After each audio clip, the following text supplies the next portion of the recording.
Hello there everybody, this is Tigitar here and welcome to another Terraria video. As you can probably tell by the title, I have discovered how to make a fully functional automatic AFK copper ore farm. And if you don't believe me, you'll just have to check out what I've got here. So this is actually just a pretty integrated mob farm that I've come up with over the last couple of years, but never had a chance to do like little presentation on. So I wanted to share it here. Now I do apologize, my voice might be dying a bit. I'm getting over a quick cold, but I'll do my best to give you guys an idea of what I got here, and maybe you might find it interesting. So it's basically an enclosed box here, and just for fun, I used shimmer to block out the surrounding area to prevent any mobs or any enemies from spawning outside of the zone where they're supposed to, right here. And then inside of this box is where everything happens. And so centered right in the middle here is a block that if I step up on, it activates mob spawning by putting me the correct distance above the floor there. Pretty basic as far as that goes. But you'll also notice big chunks of blocks that are actually actuated here, just to keep them out of the way. But those blocks basically control which biome you want to produce. And if we scroll out here, and you can tell by the music, we have the Hallowed Cavern background. And so right now it is underground hallowed technically, but there are a couple of other biomes overlaid, such as jungle from the jungle bricks, and right now desert as well from all this sandstone. Basically all those are doing for me is slightly modifying the spawns. The jungle globally increases the mob spawn rate, I believe, so that lets me spawn more enemies quicker. It also spawns a lot of jungle bats, however, which does have its downsides. And then the sandstone is not actually producing any mobs at this time, because I have the floor blocks placed all in various types of stone instead of any desert blocks. But the sandstone and jungle bricks, or lizard bricks, respectively, allow me to potentially get extra biome keys from here as well. The gist of it is these blocks control which biome we have currently generating, and then the blocks on the floor largely determine which types of enemies and which specific mobs you're going to be spawning. So that's all customizable, and we can change that out based on what type of mob we want to go for, or if there's a certain item that we want to try to find. Next, I'll try to go over how the rest of the mechanisms actually work here. So the one cool thing that makes this farm kind of unique is the item collection system that I've come up with. Normally, you kind of sit in the center and you have the items brought to you via the mobs dying right next to you, or maybe conveyor belts bringing items to you. That's kind of tricky though, to get all of the items funneled to you. So instead, I've just left the items dropping and the souls spawning on the floor level here, somewhere in this area. And then I have a series of teleporters that will actually automatically transport me along, that then allow me to pick up the loot. So I have this big timer chain up here. I believe it is like 24 or 25 5-second timers put together. So yes, it's 24 5-second timers here, and if we add that all up, it adds up to 120 seconds. So no, it's 2 minutes. So we got a 2-minute timer chain basically scrolling along there, and at the end of that 2 minutes, it spawns a worm out of this statue up here. The worm then crawls along, activating these pressure plates in sequence, and what those do, if I toggle the wiring here, basically just lets the worm automatically trigger the teleporters to take me from one spot to the other. We'll see that work in just a little bit as soon as the first session ends here, the first cycle. But the other cool thing that I have is a little golf tee here, and if I just put a golf ball down onto this conveyor belt, it actually allows me to recenter the camera so that I can watch the farm in real time, watch the mobs spawning and dying, And that's kind of a cool thing. You can see now the teleporter process activates, and most all the items just get sucked right into our inventory right away. And you can see what we have from the first round here. Unfortunately, no copper ore yet, but we will see just how long it takes to get some. I think we can get there. The only trouble with it is we get a lot of non-stackable items from various enemies, and some of those I end up just needing to put in the trash to empty out the inventory eventually. So let's just go here for a little while. I'll leave the inventory open and we can check out kind of the rate at which we collect various items. Oh shoot, I just forgot another piece of the farm. I noticed that the spawns slowed down greatly and then realized that we had the skeleton merchant actually spawn. He's right down here, Micah. And so I forgot that I have a little trap wire here that activates just a handful of spiky ball traps and dart traps that shoot across this bottom floor level. And those do a couple of things importantly, actually. I forgot to activate them at first. But they take out the bone merchant, which is important because he greatly reduces the spawn rates. But they also aggro things like mimics and the hallowed and corrupt and crimson mimics that spawn potentially. And so that's nice as well, because otherwise our summons wouldn't automatically attack those guys.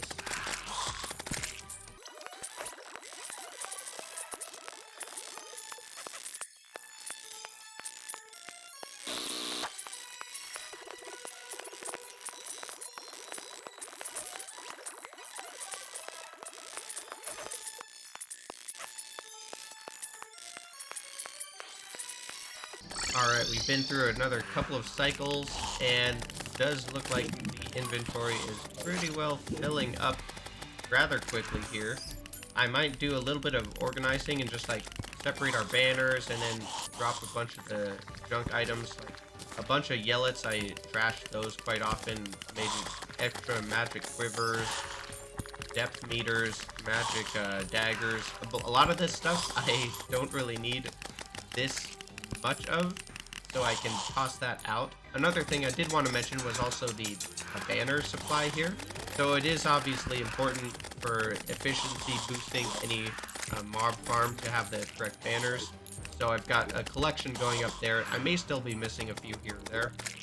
But the other thing you might notice is I'm not running a battle potion either, so there's obviously still some efficiency boosts that could be made here. But this is kind of just the basic let it run and just kind of hands-off farming mode right here that we have.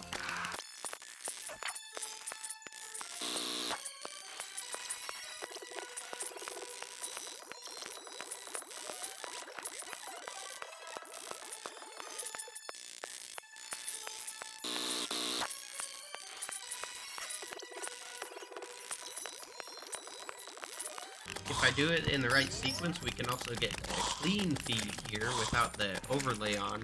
But if I push any button, including the overlay toggle, it locks us back to the regular screen here. So I need to like aim the golf ball and then toggle the overlay, then release. And that way we can actually see the whole frame, which can be kind of fun. Just a nice picture of items bouncing around and whatnot.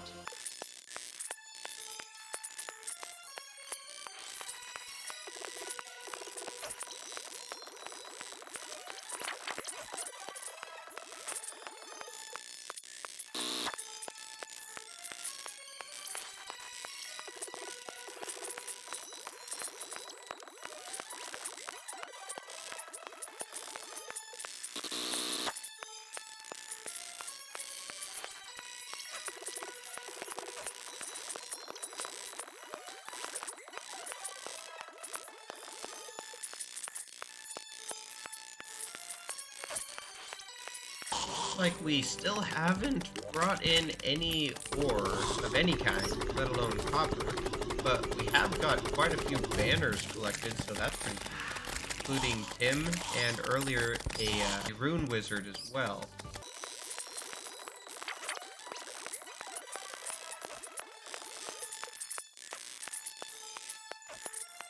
Now, as far as the timing works out, the 2 minutes seems to be right about enough time to let, or not to let items start despawning. But occasionally, if we do get just a super lucky amount of unstackable drops, I have noticed occasionally an item here or there might despawn. Usually one of the floating souls happens to be left behind and then deleted when the item limit gets reached. But most of the time, it works pretty good. And look, we just got a slime staff from here. That's actually the first one of those that I think I've got from this farm, which is kind of cool. And we also finally got some ore. We got gold ore. Sweet. Not quite as good as the copper, but I'll take it.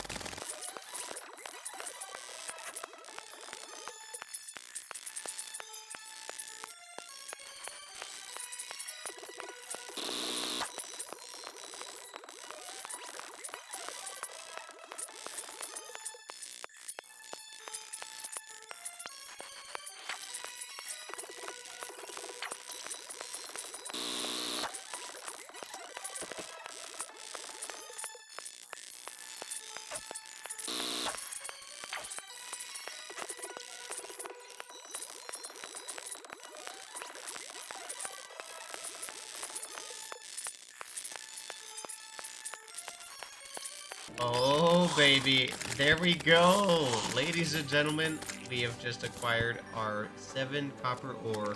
Wow. Totally AFK. Perfectly functioning copper ore farm. What can I tell you? This is probably one of my greatest creations ever. We've also got a handful of other things. It is nice to collect banners, too. It's a useful tool for that, for sure. And golem heads, these are something that is kind of difficult to collect, but definitely nice to have. Maybe what I'll do for a demonstration real quick as well, in this little barrel, have a bunch of blocks that pop out to change the biome. And maybe I'll just switch the pearlstone here with this crimstone, just to show you guys what happens then. I'm pretty sure most all of the mob spawns actually stay about the same, but instead of souls of light, we'll be getting souls of night, because we have collected a pretty decent number of souls, just over 500, and I'm not actually sure exactly how long it's been, probably like between 20 and 30 minutes, I would guess, that we've been hanging out here. Now, there may be a certain number of the underground hallowed enemies that might not spawn after we switch the biome over here. I'm not sure if chaos elementals will spawn simply having pearlstone to spawn on, or if it has to be the actual hallowed biome like it was. But I guess we can find out really quick, actually. Alright, there we go. We should be switched over now. Let's see. Go back to our position. Go ahead and just keep my blocks on in store here a little bit organized. And let's go ahead and watch what we got spawned in now. Definitely have our souls switched over, so that's nice. What I'm most interested in is the hallowed enemies. That's cool. So we did get an enchanted sword there. So that simply needs pearlstone to spawn on and doesn't actually require the hallowed biome. Oh, there's another one. Interesting. Got lucky with a couple of those, I think. Oh, and that's the other thing. You'll notice we are now switched over to spawning crimson mimics rather than hallowed mimics. So that's kind of neat. Now, those creatures, the hallowed, crimson, or corruption mimics, corrupt mimics, excuse me, don't actually care which blocks they spawn on. They spawn to the biome that they're in. Now, I also just realized I misspoke earlier when I said the music indicated that it's hallowed. That music actually is shimmer because the music has stayed the same. But if we look at the map background, we now see that it's clearly crimson instead. So that is probably the better indicator since I added the shimmer here. You won't be able to tell by the music. I did see a chaos elemental spawn, so I'm sure that the enemies basically have stayed the exact same in terms of who is spawning, with the exception of the hard mode mimics, or not hard mode, the biome mimics. So instead of hallowed, we're now getting crimson mimics. And other than that, we basically get all the same spawns because we didn't mess with any of the ground blocks. Here's another crimson mimic now. Oh, and that one actually did get a hit on us. I think that's the first hit that my character has taken since we've been down here. So it's definitely possible with those mimics that we can get hit, but the way I have these little blocks set up, it makes it pretty unlikely. And with the banner for all of those mimics, it definitely makes it pretty much impossible for us to actually die. I have left this farm running overnight before, so like multiple hours in a row, and I have not ever had any issues with my character dying. Although, I guess it is technically probably possible if you were to get the most unlucky circumstance of. I think we'll go for this last pickup session here, and then we might call it there for this little demo, and we'll go back and organize our findings and see what all we got out of it. Let's actually just jump. Oh, sweet. That's actually cool. We picked up a crimson key right after I switched to biome. That's pretty lucky for sure. I'm gonna leave my golf putter in here, and then yeah, we'll just go ahead and head back to the main hub and turn these things in. I don't think I mentioned, but this is my 1.4 main playthrough world that I sort of progressed through the game with the first time playing 1.4. And this is where I have most of my farming stuff and my resources that I have now switched over to being located on Tigaria, which is where my main project is now, of course. So let's hop on to Tigaria and we'll do the organizing here. So first of all, we can check out, got an extra cross necklace. So here's kind of, let's see, is this all? I think this is all of the banners that were collected in that time. And then we've also got a bunch of non-stackable items. Now I also threw in the trash quite a few non-stackable items. So this is by no means all of them, but I can't say that I really need another 14 or 18 or 30 yellets. So I think we're good with this. And then of course the stackable items I kept mostly in our inventory here, so we can kind of see what we have there. So first what I do to organize these is flip the wrong switch. I go up to our Dark Star Void Vault, and I want to get all of our non-stackable items out because those are the items that we'll be storing up here. And I basically just fly along mashing the quick stack to nearby chests button, and it basically takes care of pretty much everything until I fill the chest, of course, and then I just start a new one. But if we see just like that, pretty much everything, let's double check here. Oh, Illuminate Hook, that one should definitely go up here. And the Slime Staff is another one that I don't have stored up here, but I think that's just because it's rare enough that I don't actually have big overflow storage for it. Here we go. We'll just take one of these out. So when this chest fills up entirely, I just go and start a new one. So we'll just go all the way down to the end here, put the little one in the item frame, and then the new chest. So now we'll be able to continue stacking that up at a later time. And then that leaves us with basically all of our stackable items, which I can easily toss in the lower chests down here, including our ever so valuable copper and gold ore that we just got completely renewably. That's pretty cool. Yep, and the rest of the items go down there, and that pretty much does it for us, I think. Sweet. Well, I think that's all I wanted to share with for today. Hopefully that was enjoyable for you guys. If you had any ideas that you want to take and implement for yourself and build yourself your own mob farm, feel free to do that. I really like my idea with the teleporter sequence to pick up the items, and also the golf ball trick to recenter the screen is kind of adds a little bit to the farm there. But I think we'll call it there. thank you guys a whole ton for watching, and I hope you have an outstanding rest of your day.